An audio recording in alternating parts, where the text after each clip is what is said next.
혐오의 양상 중에 소수자가 소수자를 혐오하고 약자가 약자를 혐오하는 현상도 분명히 두드러지게 있는 것 같아요. 뭐 막 되게 안 좋은 의견을 막 달고서 고졸 흑수저에 뭐 몸만 멀쩡해서 군대에 갔다 온 사람입니다. 뭐 이러면서 자신의 상황을 딱 이렇게 썼는데 왜 나랑 같이 공감할 수 있는 저 사람이 나를 욕하는 걸까? 이 현상이 일어나게 되는 작동 원리가 뭘까 궁금한데요. 각자 개인들이 다 사회적으로 좀 취약해지는 상황에서 강자들하고 맞서기보다는 약자들에게 책임을 전가하는 경향이 나타난다고 했잖아요. 네. 그러면 당연히 사회적 지위가 취약하면 취약할수록 혐오에 빠질 가능성이 더 크다고도 할 수 있는 거죠. 그래서 뭐 약자만 약자를 혐오한다 이건 아니에요. 강자들도 하고 다 그쵸. 하는데 약자들이 오히려 더 약자들을 혐오하는 그런 경향도 일부 있다. 지금 얘기가 나오는 약자가 약자를 혐오하게 되는 일들 중에 최근에 한국 사회에서 크게 이슈가 됐던 일이 있었죠. 바로 교수님께서 속해 계신 숙명여대 신입생 트랜스젠더 A씨의 입학 취소 건입니다. 생물학적 남성에서 여성으로 전환한 분께서 숙명여대 입학을 신청을 했고 합격을 해서 입학을 진행하면 됐던 상황이었는데 학내에 있는 강경한 페미니스트 그룹에서 반대가 굉장히 극렬하게 있었어요. 그 결과 A씨가 입학을 내가 하지 않겠다를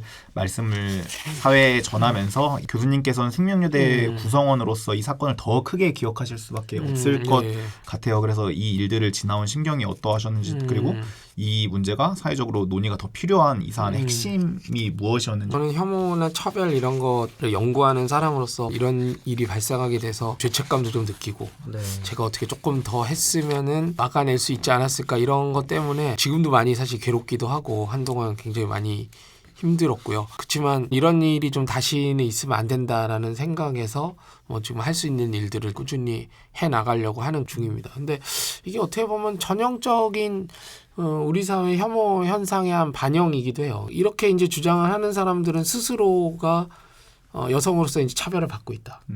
특히 이제 안전의 문제를 많이 얘기해요. 안전에 굉장히 취약한 그런 집단이고 이런 부분에서 우리 사회가 충분히 대책을 세워주지 못했고 또 그런 부분에서 여전히 여성들은 그런 안전이나 이런 측면에서 취약한 지위에 있다라고 하는 주장 이거는 뭐 너무나 정당한 주장이고 우리가 조금이라도 부족한 면이 있다면은 꼼꼼하게 우리 되짚어보고 부족한 면이 있으면 계속 채워나가야 되는 어떻게 보면 너무너무 중요한 과제죠. 근데 이 과제를 이행하는 과정에서 트랜스젠더가 들어오게 되면 이 안전이 깨지는 거냐. 그러니까 막연하게는 그럴 수 있어요. 왜냐하면 막연하게는 잘 모르니까. 한 번도 경험해보지 못했으니까 두려움을 가질 수는 있는 거죠. 근데 그런 개인적인 두려움 정도에 그친 게 아니라 이건 집단적인 반대가 벌어지게 됐던 거거든요. 이런 점은 굉장히 이제 유감스러운 지점이고 이 두 개가 충돌하면 안 되거든요. 충돌하지 않을 수 있고요. 트랜스젠더의 인권을 보장하면서도 여성의 안전을 확보하는 방법이 왜 없겠습니까? 그리고 실제로 다른 나라에서도 여대라든가 이런 공간에서 트랜스젠더 받고 이런 일들이 뭐 몇 년 전부터 지속적으로 있었지만 실제로 안전에 위협이 되지 않고 있거든요. 뭐 여성 집단에서만 이런 일들이 있는 건 아니고요. 오히려 뭐 다른 집단에서 더 많은 일들이 있었죠. 그럼요. 얼마 전에 군대에서도 그렇죠. 변호사님 건도 그리고 뭐 있었고. 우리 이제 뭐 장애인 관련해서도 무슨 장애인 시설이 들어온다고 맞습니다. 아니면 장애인 학교가 들어온다고 했어. 이런 것들이 다 어떤 평화를 깨는 뭐 안전을 위협하는 것으로 받아들이면서 반대를 막 하게 되잖아요. 그러니까 익숙하지 않으니까 직자적으로 뭔가 좀 부정적인 생각을 갖는 거 우리 이거는 어느 정도 이해할 수 있지만 그것이 어떤 집단적인 항의로 드러난다. 이런 것들이 이제 충격적인 부분이고 그런 부분을 어떻게 우리가 혐오가 아니라 더 많은 사람들이 더불어 살 수 있는 쪽으로 이제 가게 할 거냐 이런 것들이 이제 우리 사회의 중요한 과제가 된 것 같습니다. 근데 숙명여대 사건을 바라보면서도 생각한 게 혐오의 양상을 보면은 가정법이 굉장히 많이 쓰이는 것 그렇죠. 같아요. 예. 트랜스젠더 들어와서 우리 위협당하면 어떡해? 또는 뭐 장애인 시설이 들어와서 땅값 떨어지면 어떡해? 근데 이게 이 상상력 끝에 자리한 게 혐오잖아요. 예. 가정법에 의한 혐오를 그렇죠. 어떻게 우리가 대처해야 할까를 좀 설명을 해주신다면. 우리는 오늘 되게 어려운 것 때문에 네. 이제 이 자리에 모인 거잖아요. 네. 그러니까 어려운 일이기 때문에 사람들이 그런 생각 안 하려고 하는 거죠. 그냥 안 보였으면 쉽잖아요. 내 옆에 없으면은 그게 제일 쉽거든요. 내가 얘기가 좀 불편한데 보기도 좀 싫고 나랑 같이 하지 않았으면 좋겠는데 제일 쉬운 길이거든요. 다 그런 길을 택하려고 하는 거예요. 근데 사실은 우리가 좀 같이 지내고 살다 보면 얼마든지 어우러져 살 수 있지만 그거를 안 하려고 하는 거는 거기서 이제 문제가 시작된다고 사실 봐요. 한국 사회에서는 그래도 이 문제를 풀어가기가 아주 어렵진 않은 게 우리보다 한 발 앞서간 사례들이 있잖아요. 뭐 장애인과 어떻게 더불어 살지? 사실 뭐 유럽이나 미국 정도만 가도 잘 더불어 사는데 아무런 문제가 없다는 거를 금방 알 수 있잖아요. 저희가 지금 약자들의 표현 방식에 대해서 이야기를 나누고 있다 보니까 말 나온 김에 미러링에 대해서도 좀 여쭤보고 싶어요. 저는 미러링이라는 방식이 충분히 좀 이해가 심정적으로 되고 더 나아가서 다수자의 혐오가 멈추면 자연스럽게 사라질 문화라고도 저는 믿거든요. 근데 다른 한편으로는 이 자체가 독한 말을 하는 거기 때문에 아름다운 거라고는 보기는 어려울 수 있잖아요. 그래서 교수님 생각하시기에 이 미러링은 혐오 표현이라고 생각하시는지. 이게 아주 복잡한데요. 일단은 이제 소수자가 다수자 집단을 좀 약올리기 위해서 또는 이제 다시 생각해볼 기회를 주기 위해서 너도 내 입장이 돼봐. 그래서 원래 이제 미러링의 원조는 한국에서 개발한 건 아니고요. 인종 문제에서도 많이 있었어요. 그러니까 이제 흑인들이 백인한테 너 왜 이렇게 하얘? 사실 백인들은 피부색에 대한 이야기를 듣는 경우가 거의 없어요. 그렇죠. 네, 근데 흑인들은 피부색에 대한 이야기를 굉장히 많이 들으면서 살거든요. 야, 너 왜 이렇게 얼굴 허해? 진짜 하얗다. 막 백지 뒤에 있으니까 얼굴이 안 보여. 막 그런 얘기를 한다거나 네. 자꾸 불편하게 만듦으로써 네가 평소에 흑인들에게 했던 그런 이야기들이 얼마나 폭력적인 이야기인지를 이제 보여주는 알게 게 하는. 이제 원래 거울이니까. 사실 이제 미러링이라는 게 좀 공격적인 형태로 나타나는 경우들도 있어요. 예를 들면 뭐 난 흑인들은 다 싫어. 난 백인들은 너무 싫어. 뭐 어떻게 해버리고 싶어.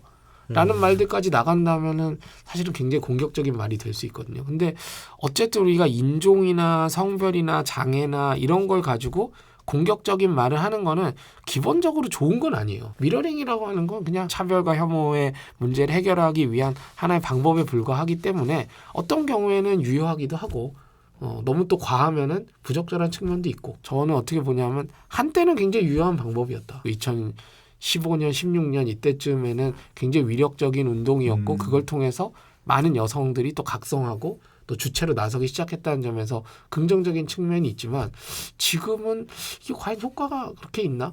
그러니까 한때 유행이었고 한때 방법이었고 지금은 다른 방식으로 또 실천하는 분들이 저는 더 많이 있는 것 같거든요. 혐오가 놀이가 됐을 때 우리 여기에 대처하기는 정말 힘들거든요. 쉽지 않죠. 웃자고 한 얘기에 죽자고 달려드는 게 되는 거니까.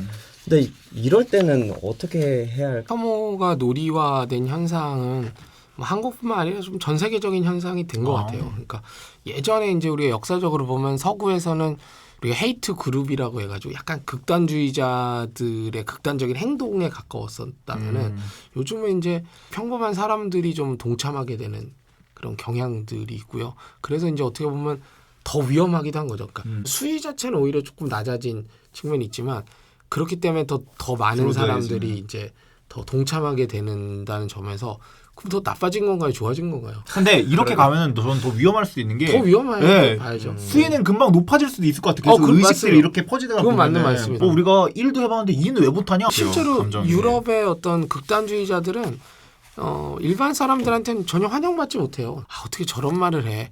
어떻게 저런 정당이 다 있어? 뭐 이런 식의 이제 거리를 좀 두는 그런 존재였는데 최근에 뭐 유럽에서도 영국의 뭐 브렉시트도 사실은 그렇죠. 그런 결과 중에 하나고 트럼프의 당선도 어떻게 보면 그렇죠. 트럼프는 뭐냐면은 어떻게 저런 말을 하지? 그렇죠. 나는 저런 말 하는 건 정말 아니라고 생각해라고 하는 말들을 다 대통령이 하기 시작하는 네, 거예요. 정말 다 했죠. 그러니까 그런 많은 말이죠. 사람들의 이 문제의식의 수준이 확 떨어지게 된 거죠.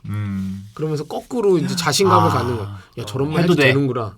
정말 너무 나쁜 효과를 이제 저러고도 주는 거거든요. 대통령이야. 그렇죠. 네. 어떻게 보면 많은 사람들이 더 동참하게 되는 효과가 굉장히 큰 것 같아요. 그래서 이걸 뭐 대처하는 방법은 그래서 더 어려워졌죠. 극단주의자들만 있을 때는 걔네들을 배제하면 돼요. 걔네들을 정말 우리가 취급하지 맞아. 않고 이런 무대에 올리지 않고 철저하게 배제하면 되거든요. 근데 그게 아니라 이런 많은 사람들이 동참했을 때는 그래서 우리가 전략도 훨씬 더 좀 복잡해졌고 원론적인 말씀을 드리자면 저는 좀 책임 범위가 넓은 사람들한테는 좀 더 강하게 가야 된다고 봐요. 정치인들은 뭐 장애 관련해서도 뭐 이렇게 실수 발언들, 실언들 하잖아요. 네. 정치인들은 안 돼요. 용납을 하면 안 되죠. 정치인, 방송, 뭐 교육자, 그렇죠. 뭐 공무원, 약간 이제 책임 범위가 넓은 사람들한테는 조금 더 이제 강으로 좀 더 엄격한 잣대를 들이대고 조금만 잘못해도 좀 혼내기도 하고 평범한 그냥 사람들한테는 조금 더 좀 온에 가까운 전략들 이런 것들을 좀 펼쳐나가는 식으로 해야 된다. 뭐 일단 원론적으로는 그렇게 말씀드릴 수밖에 없을 것 같아요. 이렇게 아주 큰 스피커들, 큰 유명 인사들이 이런 실언 혐오 발언들을 했을 때 우리가 그걸 듣고 있었던 시민으로서 다 같이 노라고 얘기하는 것들, 저게 잘못됐다고 다 함께 얘기해 주는 것들이 이런 발언들을 없애는데 되게 좀 크게 일조할 수 있다고 생각해요.